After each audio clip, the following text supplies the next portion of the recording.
기재부 1차관님께 상속세 관련해서 질의 좀 드리도록 하겠습니다. 예. 제가 아주 아끼는 제품을 생산하는 강소기업이 하나 있습니다. 이 기업에서 생산하는 제품 중에 특정 제품 하나는 세계 시장의 90%를 점유하고 있는 아주 좋은 강소기업입니다. 근데 최근에 이 기업이 싱가포르의 지주회사를 만들었다는 겁니다. 그래서 한국 법인은 미국에 있는 법인, 유럽에 있는 법인처럼 지역 법인으로 전락하게 된 이런 상황이 됐습니다. 1차관님, 싱가포르의 1인당 GDP가 얼마나 되는지 혹시 아십니까? 9만 불 정도 되는 걸로 알고 있습니다. 그렇습니다. 예, 9만 불 조금 모자라는 8만 9천 불 정도 된다고 되어 있습니다.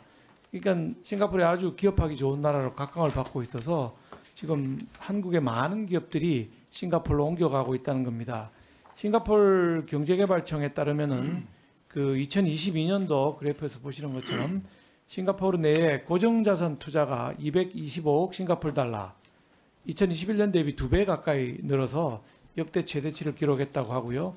23년도에 조금 떨어졌지만은 127억 싱가포르 달러인데 이것 역시도 원래 계획했던 목표 90억 달러를 넘어섰다 이런 평가를 받고 있습니다. 싱가포르에는 또 이 패밀리 오피스라는 게 있는데 혹시 들어보셨습니까? 패밀리 오피스가 많은 건지?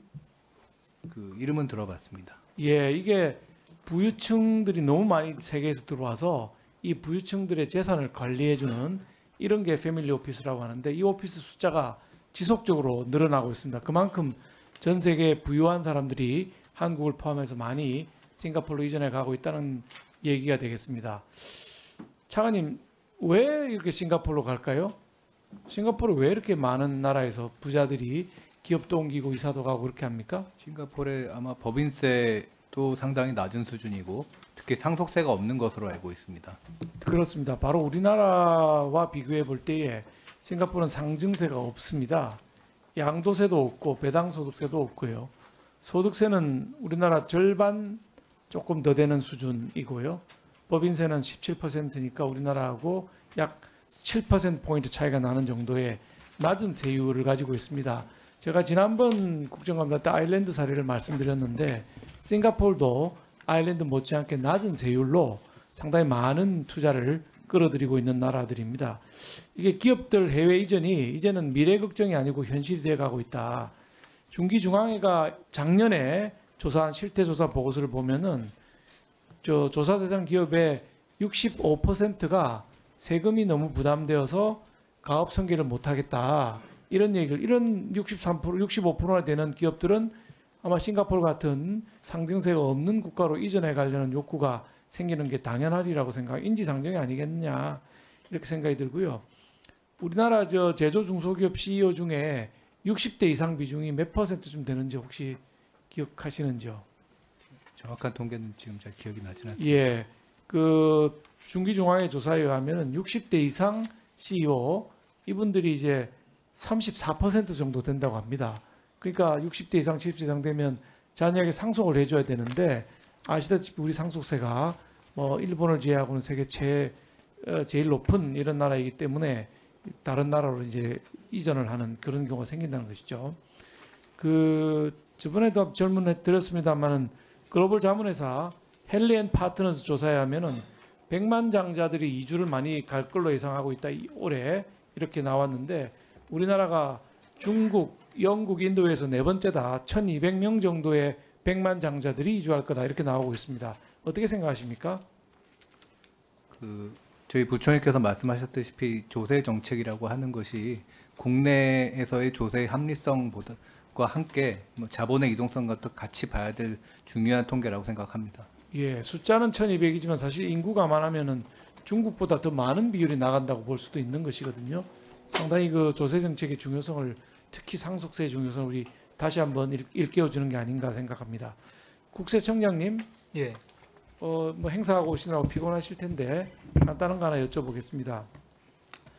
만약 A라고 하는 사람이 B라고 하는 사람에게 부동산을 증여했는데 이 경우 과표는 시가로 합니까? 공시지가로 합니까?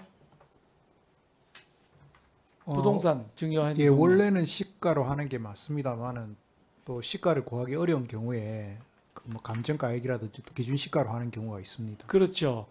그게 제가 보니까 그런 집들이 있는데 초고가 아파트, 그다음에 매우 큰 단독주택, 이건 거래가 일어나지 않기 때문에 시가를 확인하기가 매우 어렵지 않습니까? 그렇습니다. 이런 경우에 이제 뭐 시가 산정이 어려우니까 기준시가를 적용하든지 감정평가하든지 뭐 이런 식으로 지금 진행이 되고 있는 것이죠. 맞습니까?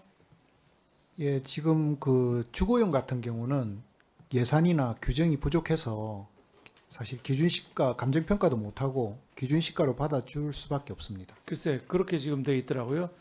국토부 실거래가 공개 시스템에 따르면은 거래 금액 50억 원이 넘는 초고가 아파트 거래가 지금 급격히 증가를 하고 있다고 합니다. 그런데 이 뭐 지금 그 표에서 보시는 것처럼 이렇게 거래액 50억 이상 아파트가 굉장히 많이 늘어나고 있는데 실거래가 9원 한남 실거래가 전용 면적 273제곱미터에 실거래가 220억인데 기준시가는 86억 원밖에 안 되는 거죠. 그러면 증여를 하게 되면 세금은 220억 기준이 아니라 86억 기준시가를 기준으로 세금을 매길 수밖에 없는 게 되는 것이죠. 예, 그렇습니다. 그러니까 이게 그 다음 슬라이드 한번 넘겨봐 주시겠어요? 그 다음 거 시간이 별로 없어서 예. 초고가 아파트의 기준시가 타워팰리스가 37억을 기준으로 증여세를 매기게 되면 13억 7천만 원을 내게 되는데 성수동 트리마제는 시가가 나와 있으니까 40억을 기준으로 매기게 돼서 10억 2천만 원. 또 레미안 프로스테이지는 기준시가가 아닌 실거래가가 43억이기 때문에 16억 7천. 역전 상황이 발생하는 거 보이시죠? 예, 그렇습니다. 어떻게 해야 되겠습니까, 청장님? 결국은 저게 주거용 건물에 대해서도 국세청에서 감정평가 예산과 규정이 갖춰져서 감정평가를 해줄 수 있어야 어느 정도 과세 형평성에 부합할 수 있습니다. 예, 이상입니다. 예, 수고하셨습니다.